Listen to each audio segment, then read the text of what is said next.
योहन का पहला पत्र अध्याय 2 पद संख्या 3 से 11 तक।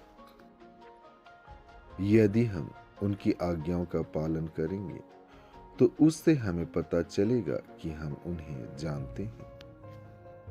जो कहता है कि मैं उन्हें जानता हूं किंतु उनकी आज्ञाओं का पालन नहीं करता, वह झूठा है और उसमें सच्चाई नहीं है। परंतु जो उनकी आज्ञाओं का पालन करता है उसमें ईश्वर का प्रेम परिपूर्णता तक पहुंचता है। जो कहता है कि मैं उनमें निवास करता हूं, उसे वैसा ही आचरण करना चाहिए जैसा आचरण मसीह ने किया। प्रिय भाइयों, मैं तुम्हें कोई नई आज्ञा नहीं लिख रहा हूं, यह वही पुरानी आज्ञा है जो प्रारंभ से ही तुम्हें प्राप्त है। यह पुरानी आज्ञा वह वचन है जिसे तुम सुन चुके हो। फिर भी मैं तुम्हें जो आज्ञा लिख रहा हूं वह नई है। वह नई इसलिए है कि वह उनमें चरितार्थ हुई और तुम में भी चरितार्थ हो रही है, क्योंकि अंधकार हट जाता है और सत्य की ज्योति अब चमकने लगी है। जो कहता है कि मैं ज्योति में हूं और अपने भाई से बैर करता है, वह अब तक अंधकार में है। जो अपने भाई को प्यार करता है वह ज्योति में निवास करता है और कोई कारण नहीं कि उसे ठोकर लगे। परंतु जो अपने भाई से बैर करता है वह अंधकार में है और अंधकार में चलता है। वह यह नहीं जानता कि वह कहाँ जा रहा है, क्योंकि अंधकार ने उसे अंधा बना दिया है।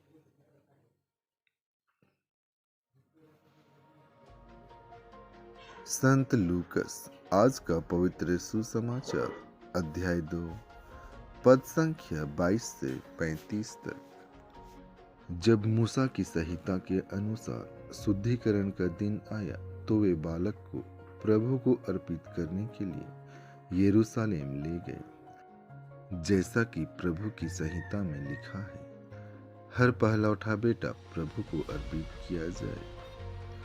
और इसलिए भी कि वे प्रभु की संहिता के अनुसार पंडुकों का एक जोड़ा या कपोत के 2 बच्चे बलिदान में चढ़ाएं। उस समय यरूशलेम में सिमियोन नामक एक धर्मी तथा भक्त पुरुष रहता था।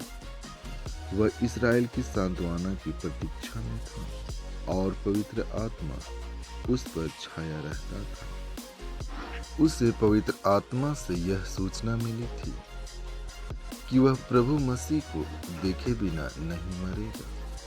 पवित्र आत्मा की प्रेरणा से मंदिर आया। माता पिता शिशु ईसा के लिए संहिता की नीतियां पूरी करने जब उसे भीतर लाए तो सिमियोन ने ईसा को अपनी गोद में ले लिया और ईश्वर की स्तुति करते हुए कहा, प्रभु, अब तू अपने वचन के अनुसार अपने दास को शांति के साथ विदा कर, क्योंकि मेरी आंखों ने उस मुक्ति को देखा है जिसे तूने सब राष्ट्रों के लिए प्रस्तुत किया है। यह गैर यहूदियों के प्रबोधन के लिए ज्योति है और तेरी प्रजा इस्राएल का गौरव। बालक के विषय में ये बातें सुनकर उसके माता पिता अचंभे में पड़ गए। सिमियोन ने उन्हें आशीर्वाद दिया और उनकी माता मरियम से यह कहा, देखिए, इस बालक के कारण इस्राएल में बहुतों का पतन और उत्थान होगा। यह एक चिन्ह है जिसका विरोध किया जाएगा। इस प्रकार बहुत से हृदयों के विचार प्रकट होंगे और एक तलवार आपके हृदय को आर पार बेधेगी। आमीन।